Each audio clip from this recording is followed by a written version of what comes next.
हमारे साथ मौजूद हैं साबिक सफीर और माहिर बैनुल-अक़वामी अमूर ज़फ़र हिलाली साहब। सर, आपके वक्त का बहुत शुक्रिया। सर, अमेरिकी सदर डोनाल्ड ट्रंप ने ऐलान किया है कि अमेरिका हफ्ते को ईरान के साथ जोहरी प्रोग्राम के हवाले से बराह रास्त मुज़ाकरात करने जा रहा है, लेकिन दूसरी तरफ एक ही रोज पहले ईरान ने मुज़ाकरात से इनकार कर दिया था। फिर ऐसा क्या हुआ कि अचानक ईरान मुज़ाकरात के लिए तैयार हो गया? देखिए, बात सीधी सादी ये है कि ट्रंप ने ये सिर्फ नहीं कहा कि मैं बात करने जा रहा हूं, उसने बल्कि खत लिखा था और कहने लगा उनको कि बात करें, मगर साथ साथ ट्रंप करता है कि किसी सूरत में मैं टॉलरेट नहीं कर सकता, मैं बर्दाश्त नहीं करूंगा कि ईरान के पास न्यूक्लियर कैपेबिलिटी हो, कि Iran becomes a nuclear power किसी तरीके। तो फिर बात क्या करना है? माने कि अगर आपने फैसला अब से ही कर लिया है कि आप सिर्फ इसलिए बात कर रहे हैं कि उनको न्यूक्लियर पावर, उनको कहना चाहते हैं हम ऐसी की तैसी कर देंगे तुम्हें अगर आप न्यूक्लियर पावर बने, तो बात किस बात पे करनी है? और अगर उन्होंने इनकार पहले किया था तो ठीक किया था, मगर अब शायद डिप्लोमेटिकली वो अच्छा नहीं लगता है। जब भी आप कहते हैं कि मैं बात नहीं करूंगा तो लोग समझते हैं कि आपका स्टांस जो है वो नेगेटिव है, वो गलत है। फ्लेक्सिबल होना चाहिए, बातचीत के लिए हर वक्त आदमी खुला होना चाहिए। तो उन्होंने इस वक्त शायद कुछ कहा नहीं है, मगर अब देखते हैं बातचीत होती है कि नहीं और किस लेवल पे होती है। इसलिए ट्रंप ने तो कह दिया कि हम तो टॉलरेट ही नहीं करेंगे कि you should have a nuclear potential. जी, तो सर, इस ये अहम मुलाकात होगी, तो इसमें कौन से अहम ओहदेदार शामिल हो सकते हैं? अगर आप उनसे बात, कम से कम सेक्रेटरी ऑफ स्टेट होना चाहिए, foreign minister level, vice president level. ठीक है। और इन मुज़ाकरात का, जैसे आप कह रहे हैं कि ट्रंप ने तो कह दिया कि मैं बेयर नहीं करूंगा, तो इन मुज़ाकरात का फिर आप मुस्तकबिल क्या देख रहे हैं? आपको लगता है कि ये मुज़ाकरात किसी नतीजे पर पहुंचेंगे? क्योंकि डोनाल्ड ट्रंप ने तो पहले ही खबरदार कर दी है कि अगर मुज़ाकरात कामयाब ना हुए तो ये ईरान के लिए बहुत बुरा दिन साबित होगा। हाँ बिल्कुल, उसने कहा इस किस्म की बॉम्बिंग करेंगे कि तुम याद नहीं रहोगा। इसलिए कि ट्रंप का जो गुरु है वो नेतन्याहू, वो अभी होके गया है उधर से, और उसने भी यही मैसेज लाया होगा कि इट इज इनटॉलरेबल, हम टॉलरेट नहीं करेंगे। बल्कि वो तो उसने तो कहा होगा कि किसी मुसलमान मुल्क के पास न्यूक्लियर वेपन्स हम नहीं टॉलरेट करेंगे।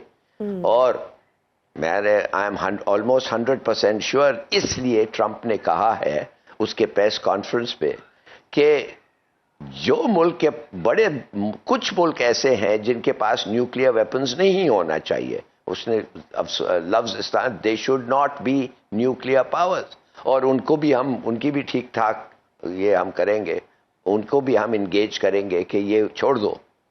और उसका मतलब ये है कि अगर तुम नहीं छोड़ोगे तो यही हालत होगी तुम्हें, अगर मिसाल के तौर पे ईरान के साथ अगर जंग हो गई तो सर, अगर ये नया मुआहिदा नहीं हुआ तो इसराइल मुमकिन तौर पर, आपको लगता है कि अमरीकी मदद से ईरानी तंसीबात पर हमला कर सकता है? क्या अमरीका और इसराइल इतना बड़ा कदम उठाएंगे? मेरे ख्याल में कि ट्रंप ने फिर जो कह दिया है आज या कल, कहा था कि we will not accept an Iran with nuclear weapons. जी। अब देखिए, आप और मैं तो सिर्फ वो लफ्जों का माने निकाल सकते हैं ना, और क्या हम कर सकते हैं? आप मुझे कहते हैं कि ये क्यों फिर कह रहा है अगर उनको बॉम्ब नहीं करे? इसको पता है कि इस वक्त नहीं है, और इसको पता है कि इस वक्त इजराइल और अमेरिका के पास ऐसे वेपन्स हैं जो उनकी पूरा न्यूक्लियर बल्कि मिलिट्री कैपेबिलिटी को हम खत्म कर सकते हैं। मगर सोचना उसको ये है, मिसाल के तौर पे आपको एक छोटी सी बात मैं बता दूं कि 3 गल्फ स्टेट्स हैं जिसके ऊपर से शायद उनके हवाई जहाज उड़ के आए ईरान को बम करने के लिए। कुछ लोग तो कहते हैं कि ईरान इधर से भी जाएगा।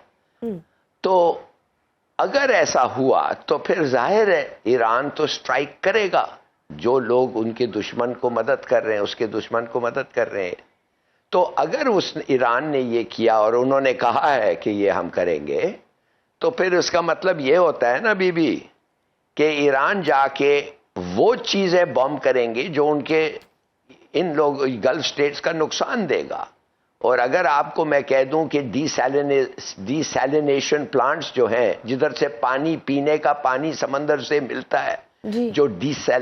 जिसे नमक निकालता जाता है और जो serves as portable drinking water, वो पानी पीने का तो वही है ना उन मुल्कों में। जमीन के नीचे से पानी नहीं निकलता है, ये पानी जो उनका है समंदर से आता है डीसैलिनेशन के बाद।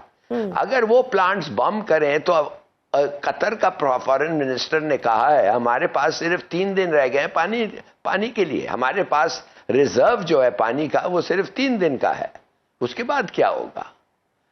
और भी चीजें हैं जो वो बम कर सकते हैं सऊदी अरेबिया में, कतर में और जगह। तो देखिए ये सब चीजें उनको भी सोचना है। सर, ईरान ने अपनी मसल्ह अफवाज को हाई अलर्ट कर दिया है। ईरान ने खलीजी ममालिक और तुर्की को खबरदार किया है कि अगर उन्होंने अपनी फिजाई हदूद इस्तेमाल करने दी तो उसे दुश्मनी समझा जाएगा। आपको लगता है कि ये जंग दीगर ममालिक तक भी फैलेगी? तो आप देख लें मैप और मुझे बताएं किस ममालिक के ऊपर से वो उड़ के आएंगे, किस ममालिक उनको इजाजत देगी कि उनके एयर स्पेस के ऊपर से आए।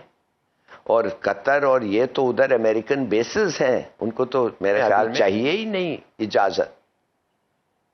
और क्या एक एयरक्राफ्ट कैरियर अगर इधर आ जाए और पाकिस्तान के ऊपर फ्लाइट करे, जैसे एक दफे क्लिंटन के जमाने में उन्होंने पाकिस्तान के हवाई स्पेस से उन्होंने जाके तालिबान को बम किया था जब तालिबान के खिलाफ लड़ाई हो रही थी, हमें बगैर पूछे, बल्कि वो खाने पे बैठा हुआ था हमारे प्रेसिडेंट के साथ। जब एक अमेरिकन को जब वो उसको पता चला कि उस वक्त जब वो खाना खा रहे थे पाकिस्तान में, हमारे मुल्क के ऊपर से उनके हवाई जहाज नहीं उनके मिसाइल्स जा रहे थे, तालिबान के खिलाफ इस्तेमाल हो रहे थे।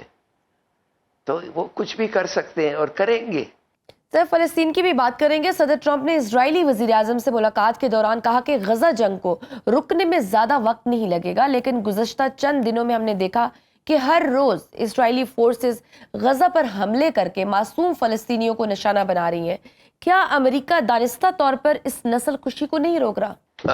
अब आप खुद सोचिए क्या कहा अमेरिका ने कहा कि वॉलंटरीली वो निकल जाएं उधर से। आप कह रहे हैं फलस्तीनियों को कि वॉलंटरीली खुद बगैर उनको कुछ कहे हुए खुद ही चले जाएं उधर से, वो खुद जाएंगे। वो कह रहा है उनके साथ जो हुआ क्या है यार, 70,000 लोग, ज्यादातर 50,000 बच्चे मारे गए हैं उनकी बॉम्बिंग से। और वो क्या इस हालात कर दिया है कि वो समझते हैं कि अब वो खुद ही छोड़ के चले जाएंगे। खुदा जाने जाएंगे किधर, वो तो कहते हैं वो फिर भी नहीं जाएंगे। ये क्या लोग हैं। एक international criminal president of America को मिल रहा है और वो उसको झप्पियां दे रहा है, हाथ मिला रहा है। एक आदमी wanted for genocide by the ICC. अब आप और क्या एक्सपेक्ट कर नहीं सकते अमेरिका से। आप मुझे बताएं क्या है जो रह गया है।